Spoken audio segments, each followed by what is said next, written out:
let's get going. I'm here with Eddie Zaneski, our Field Chief Technology Officer, to talk about UDS Fleet. So, Eddie, what is UDS Fleet and how did we get to UDS Fleet? Yeah, that's a great question. So if we rewind about 3 years or so, it was my like third or fourth week at Defense Unicorns. Still having no idea what I was doing in the defense space, right? I've been in the private sector my whole career. We're going to open source technology. And I basically had the opportunity to go to a hackathon in an Army base in Hawaii. And of course, you're not going to pass that up. And so hackathon was a great experience. But as we're leaving the hackathon, someone stops us in the parking lot and they see the Zarf t-shirt that we had on. And they ask us, oh, do you guys know Zarf? We're like, yeah, we're Defense Unicorns. We built Zarf. And if those of y'all on the recording are familiar with Zarf, it's basically our air gap packaging tool, right? So we can define a declarative list of resources, whether they're containers, shell scripts, Kubernetes, Helm charts. And Zarf will take that, package it all up into one single, basically zip file, a tarball, and then that's what we can take across the air gap and rehydrate it into a cluster. And it can bootstrap itself into a cluster and blah, blah, blah. So anyway, these folks that met us in the parking lot were trying to deploy to F-35s from electronic flight bag Android tablets that the pilots carry using Zarf. So they had Zarf packages, and they wanted the pilots to be able to deploy and upgrade and manage Kubernetes applications on this F-35. And they're like, we want to run Zarf from the Android tablet. And so naturally, Zarf is a Go application built for servers and computers, doesn't run natively on Android. And so fast forward a few weeks, we're on a call. We have a proof of concept of Zarf running on an Android tablet. And that was the birth of what we called Tactical Edge at the time, right? So we basically took a very complex distributed system, built an Android application that knows how to talk OCI, so containers and Docker artifacts, to a registry. So imagine this registry is in the hangar or the flight readiness room that the pilot has. They can sync up a whole bunch of software packages onto this Android tablet, go out onto the runway into the jet, connected into the single board computer that's running Kubernetes on that jet, and they're off to the races, right? They can do full deploys, orchestration, super cool. So that was the birth of Tactical Edge. And so, what we realized is what we were doing was we were taking something that's like really complex and making it so operators, so pilots, aircraft crews, sailors, soldiers, can do the same thing, right? Like take these complex systems that we've had to have pipelines for years and really complex processes to deploy software and basically, operationalize it into a smart flash drive, so to speak, with that Android tablet. And so we started working with a bunch of other groups, notably the C-17 cargo transport community, and they didn't have Android applications or tablets. And so we basically took what we built with our Android app and kind of turn that into the web app that you see or you've been seeing on and off in front of you.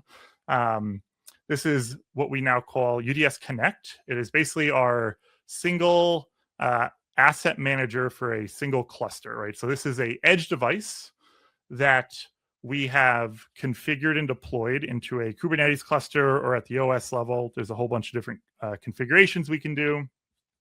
But this is essentially like an agent that's running on a server that's running on a C-17 or somewhere else, and it is now operationalized. So a crewman, a lift master, or someone can come in and deploy and orchestrate the software they need for their mission sets, right? For their sorties. And so you can see here that I have my basic view. I have some light hardware details about my system. We can get into more of this later. I have some of these, we call these system packages. So these are kind of packages that we've marked as like vital to the system. And so they are not manageable through normal life cycles right now. So you don't accidentally like break your system. And so you can see I just have like some UDS core, some basic stuff in here, right?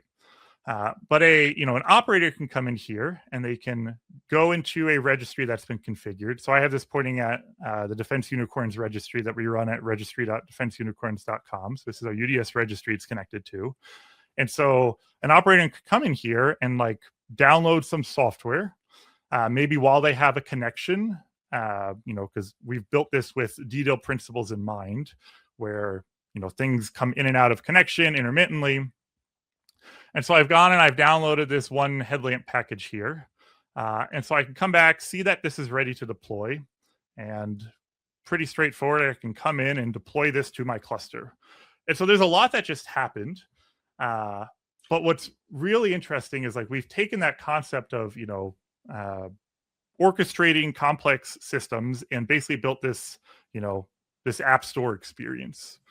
And so this works great for a single cluster environment, right? Like this is a single crew on a C-17. And so kind of where we evolved from this was we started working with the Navy and the Army, and they have, they don't want to manage these one at a time. They want to manage fleets of these, right? We want to orchestrate all sorts of different edge nodes enrolled in the same kind of control plane. And so that's where we started building UDS Fleet. And so I think we announced it a couple weeks ago. Basically, we took our tactical edge and we evolved it. And so now we're trying to work at the large distributed edge node space. So just to reiterate here and make sure I'm understanding this, UDS Connect here, this is the interface that the air crew, it's a simplified interface can use. And they can, when they have that intermittent or those moments of connectivity, because it's, in DDoS environments, you never know when you got a connection, download packages locally. And then this is the way for them to locally, they've got it stored locally, and then they can deploy it, roll back things, deal with all that. Is that a good summary of what we're looking at here with Connect? Yeah, that's a great summary, right? And all of this is API driven. All of this is declarative under the hood. And really Connect is focused on a single edge node. And, we've separated kind of problem sets of like, how do packages get staged onto the system so that you can deploy them when you're ready, right? We've intentionally made that distinction of like, we don't want to actively deploy software or we've decoupled that action of downloading a software and deploying a software. So yes. Yeah, you don't want to push an update at the worst possible time during a mission. You want to let the operators control when that happens. Yeah, totally. Cool. So I could walk through some of the stuff here that's in UDS Connect, and then we can get into that next piece, which is UDS Fleet or UDS Command, which is our single pane of glass for orchestrating all of these edge nodes, right? So I have some settings here, and again, some of these come in declaratively and API driven. So I have that registry configured that I talked about. We can configure multiple registries if you have one locally or remotely, or you want to pull from different sources or organizations. I mentioned we have that concept of system packages, right? So these are just packages that I've marked as vital to the system. Baselines we'll talk to a little bit, but this is basically a declarative mission set of packages that I can swap between easily. And so, maybe a C-17 is flying a crew transport, and then they immediately get tapped to do a medevac sortie, right? So they have different software that they need for those different types of missions. And so we can quickly swap that out, with the crew to address their, mission needs. We have some global Zarf variables that we do. Zarf has all sorts of different ways to configure it, but this is a way that we can add specific variables to this edge node. So if this is a C-17, I can add in here something like tail number ABC123, right? So then this will get plumbed through all the packages that get deployed that are expecting a tail number. So this is how we can do local customization based on certain variables that the package authors determine. Some categories that help us filter out what packages are available. And then labels, which we will get into. This is kind of how we can actually identify this, right? So I'm going to actually label this as we'll say that this is a destroyer in the Navy. So this will be a hull of destroyer. and it is in the region APAC. And so this will make a little more sense in a second, but I've just kind of identified what this edge node is so that when it reports in to our centralized command, it knows what it's self-identifying as. And so, yep, so I showed packages being deployed. I could have multiple versions that we can swap between and upgrade. We handle package upgrade lifecycle and show when packages are available for an upgrade. And we also have the ability to roll out full operating system upgrades. And I say upgrades, I really mean replace. When we're operating at the edge, our kind of core principle has been, I want to replace, not upgrade, right? So when it comes to an OS image, I want to take a Zarf package that has a full OS image in it, send it to the edge node the same way that I would a Kubernetes application. And then I am able to do A/B partitions in blue-green, deployments where I get rollbacks of a full OS image if it doesn't work correctly, right? I never want to leave a edge node in a broken state. So, and that would be like if there was a vulnerability or something major that needed patching within the operating system, instead of just pushing a patch, you're kind of doing full stack replacement. Is that? Yeah, if I want to, patch CVEs, vulnerabilities at the system level, right? It's this distinction between like what's running in cluster versus what's at the OS and host level. So if I want to upgrade Kubernetes itself, for example, from like 132 to 133, I can send that over with a full system image. Gotcha. Very cool. Yeah, cool. So I have another node that I've already configured. And so this is running in a virtual machine on my computer here as well. We can see that this is actually running a system image. So I can come in here and I can look at the operating system information. I can pick that new OS upgrade if I want to do a full OS replacement here. I have the ability to like reset to a factory state. So we snapshot like a recover image that we can roll out and deploy here. And if you notice that this actually is already enrolled in Fleet Command. So that gives a good transition to talk into UDS Command. And so again, this is UDS Command, which is our kind of operational overview. So you can imagine if this is running on a whole bunch of Navy ships, that Fleet UDS Command could be running, on shore at the base, right? So we can see all of the enrolled edge clusters and assets. And so you see I have this one cluster that we already have enrolled here. I can pull out a package inventory where I can see which packages are deployed across that entire fleet. And I can drill down into this single cluster itself. I can see that this cluster is actually a C17 in that APAC region. And so this is kind of how we can jump into talking about our groups, right? So groups are how we've decided to organize these different assets when they're a part of a fleet. And so a group is pretty straightforward. It is a collection of those labels that we added earlier. And a single edge node can be part of, or edge cluster can be part of one, multiple groups, really doesn't matter. It's really just based on those labels, right? So it's how we can group, filter, and sort based on that. And so you can see I have two groups already created. I have my APAC one, which just says anything that matches the region APAC label is included, and then APAC cargo. So anything that has an airframe of C17 is included. So let's make a group here. We'll call this APAC destroyer. And I will add in that region of APAC. And this is a hull of destroyer is what we called this. So if I go on and save this group, if I come back, I will be able to now enroll my other cluster. So the first one that we were showing. So I've got my little enrollment endpoint here, which I can come back and feed to my first cluster that's not enrolled yet. So I can say, hey, this is the management address that you should enroll to. And then I have a enrollment code that it needs to provide. And so just like that, I'm going to kick off that fleet enrollment. And so it's going to basically negotiate cert secrets, get keys, work with our identity provider, enroll itself in that Fleet Command database. And you can see that it's now enrolled. So now we should actually have two assets that are showing up.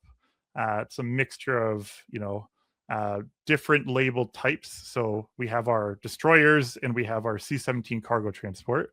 So currently I'm selected on all groups, right? But if I look at everything in the APAC region, nothing changes because these are both part of it. But if I want to just filter onto that destroyer I just added, right? You can see how I can kind of navigate and report that down. And these labels are, again, API and declarative driven. So we obviously expect these to be updated as they maybe change regions or, and so again, all of that can be, declaratively rolled out from APIs, from the edge itself. The crew on board decides, oh, we're no longer in APAC, we're now in EMEA. We can go in there and update that, right? Or we can push it out from Fleet Command and update, the nodes that way. And so, just kind of taking a look at what I have now, right? So I can see a bit more of the packages that I've deployed across my fleet, right? So this is showing some of the top 10 packages. I can see some of these workloads that are deployed, different flavors of packages. That's a Zarf construct that can, separate using registry 1 images versus using our unicorn images or, the upstream open source images. So this is just kind of my package inventory. I can look at those clusters that I have deployed here. I can see my, my new cluster that I've enrolled. It's all looking healthy. It's telling me, the groups it's a part of, blah, blah, blah. Currently, it's a single node cluster, right? But I can see node health, disk usage, all of that's reported back home. Dig into the packages, right? I can show those system packages if I want, kind of pull that up, see healthy pods, pod state, all sorts of drill downs that I can get. And so now actually let's talk about baselines, which is probably one of my favorite things when it comes to, how we've thought about fleet. So a baseline is like I said, a declarative list of packages that should be part of a mission set that is running on a given edge node, right? And I should be able to swap these out pretty fluidly. And so I have my mission catalog configured here. So Fleet Command is also pointed at a registry. It's kind of surfacing all of my versions of different applications across everything that's in my registry. And we eventually actually want the edge clusters themselves to use Fleet Command as a pull-through proxy, which we will, it's on our roadmap down the road. But yeah, essentially, this also will present itself as a registry. And there's a lot of cool filtering and other things we can expose if we know what is trying to pull what, where we can associate different config values or, IP addresses or whatnot based on where a pull request for a given container or package is coming from. And so I'm going to create a baseline here. We'll just name this our standard baseline alpha. And I can add a description or whatnot. And then I can assign which groups that this should be part of. So let's just say that this is our default baseline we want to run across our APAC group, right? So I can save that and then come in here and add some packages to it. So let's say I want to take our DOS games package, which is one of our lovely Hello World packages we use because it's nice and small. If I want to also add headlamp, which is already deployed to one of them. So we'll grab headlamp. And actually, let me confirm which version I'm running here. It looks see. like okay. 42. Yeah, and registry 1.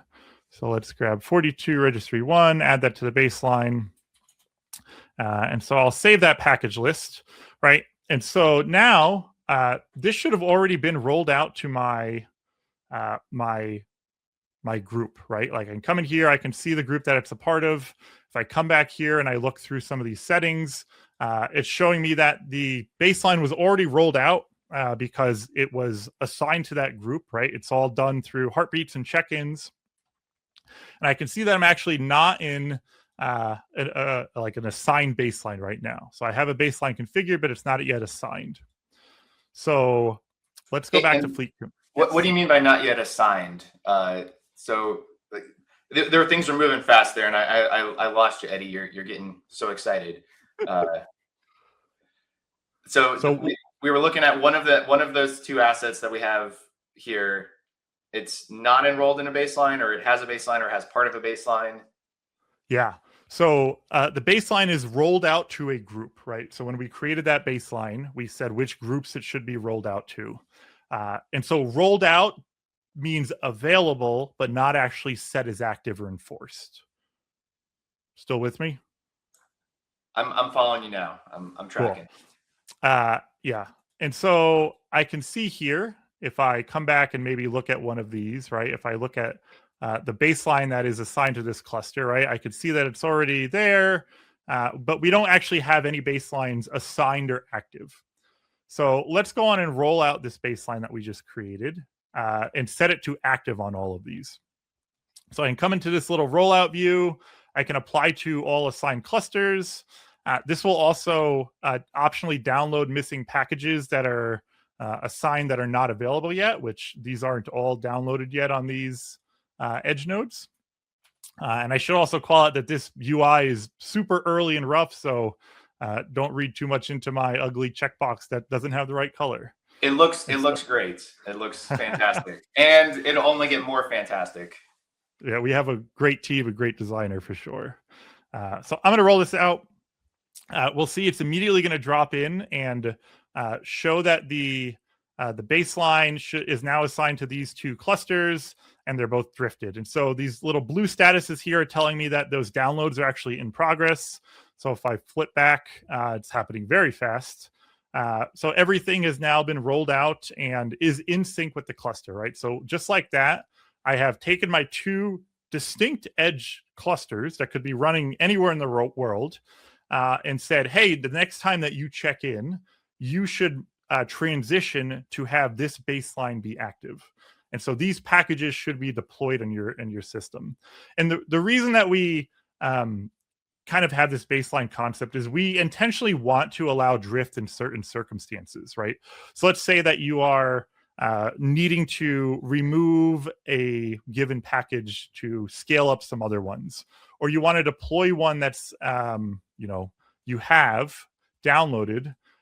So let's download something like Jellyfin is a good one, right? So if I want to actually deploy a package that's not part of my baseline, I need the option to be able to do that. But the baseline to us is actually what is the declared known good state of this system. So I'm allowed to drift from that, and this is all optional and configurable, right? But now you can see as I'm deploying this other package, it is a non-baseline package, and I actually have baseline misalignment.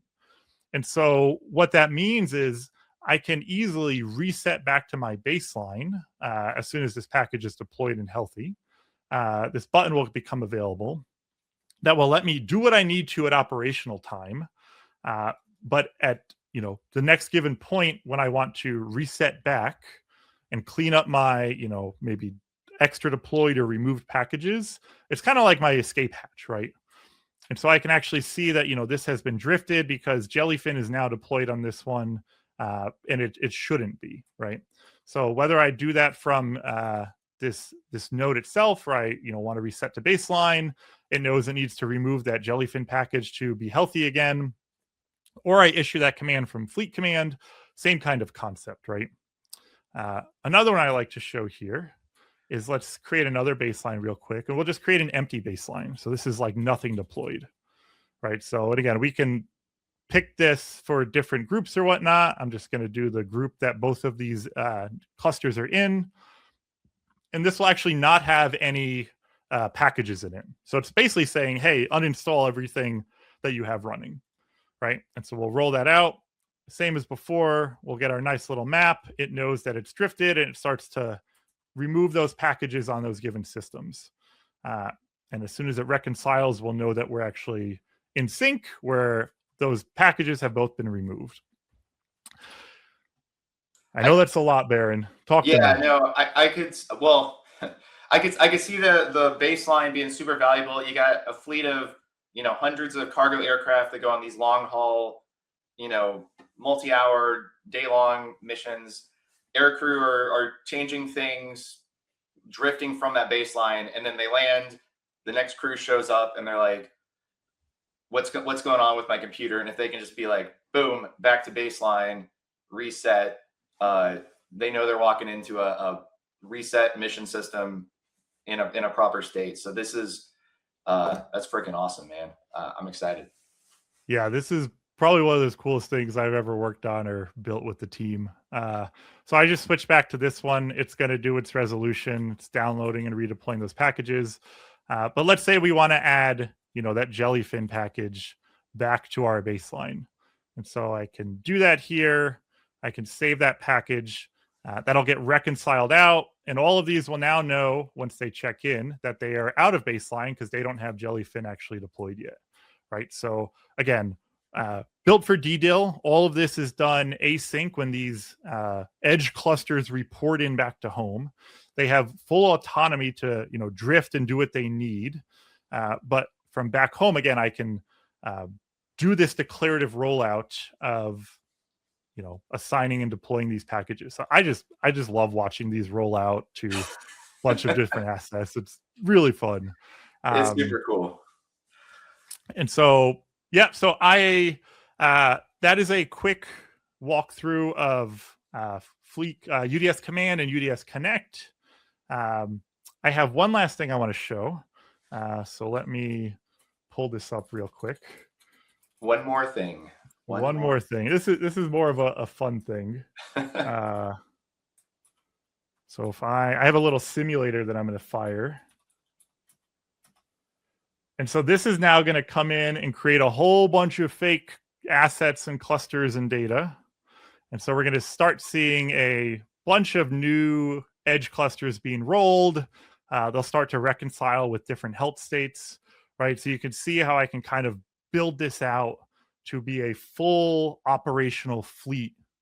And so we'll just give this a second to start resolving. And you can see I have some of these fake clusters showing up as being error state. Some are not ready. Some are unknown because they haven't checked in a while. It's cool. It's cool to see as they're getting enrolled and watching the number go up of your total clusters. Yeah. So I have my, my full, what do they call this? System operational view or something. Your common operating picture. There we go. Common operation picture. Right. And so I can see my inventory and, this also created a whole bunch of groups and stuff. Right. So anyway, so you get the idea, right? So this can scale with your operational needs. These things can enroll, come out of being online or offline. And I can, declaratively roll out, configure, push out all sorts of different package configuration states. We're early in our journey with building out Fleet Command still, though the team's done a great job and we've made a ton of progress. But in terms of what we're observing, what we are writing and pushing out, that roadmap is super long, and we're actively building to be able to configure these things with different settings and different filter sets of, if we want to have some of these packages that are labeled as being only for C17s, I want to be able to filter those out. So a lot of cool stuff on the roadmap. Eddie, I will say, I think I last hands-on with Command and Connect. It was like a month, maybe 2 months ago. And my goodness gracious, the amount of things that have been built in since then, the team is doing fantastic work. And I am pumped to see where it continues to go. If there was one thing, what excites you most about, that long roadmap you just described? Yeah. We have an incredible team. I can't shout them out enough. What excites me the most is really this, how we're rolling out these packages, but it's taking a step back, right? I've been a Kubernetes maintainer on the Kubernetes open source project for 7 years or so right now, right? And Kubernetes is complex. It's hard. I've lived in the internals, and I've used it as an operator. But what we're doing in terms of making this available for, 18-year-old soldiers, right? Putting this operational capability in the hands of the warfighter, where they don't need to go get a PhD or spend 7 years working on Kubernetes or using it, right? They can come in out of basic training, and they're familiar with this, click button download, click button install app that they have on their phones and tablets, right? And I think that's what I'm excited about. What we're doing the most is like something that's really complex and close to, I spent a good chunk of my life living in and working on, and it is complex by nature, and we are making it easier for people to use, and really enabling mission capabilities for these people to get out there and deploy software. So empowering every warfighter, because weapon systems are all software defined, and give them the capabilities and the make it as easy as downloading Candy Crush, as I like to say, to update the software. Cool. Well, thank you, Eddie, so much for talking us through where this. It's the 2nd of July, 2026. So you saw this is a snapshot in time of where UDS Connect and UDS Command are. Lots more coming. But thanks again, Eddie, and thank you everyone who tuned in to watch this live. If you want to learn more, defenseunicorns.com is our website. Lots of great information there. You're seeing this on LinkedIn. We're also very active on LinkedIn, so feel free to reach out to us through any of those venues. And everybody have a happy Independence Day weekend. Stay safe. Have a good time. Yeah, thanks everyone for joining.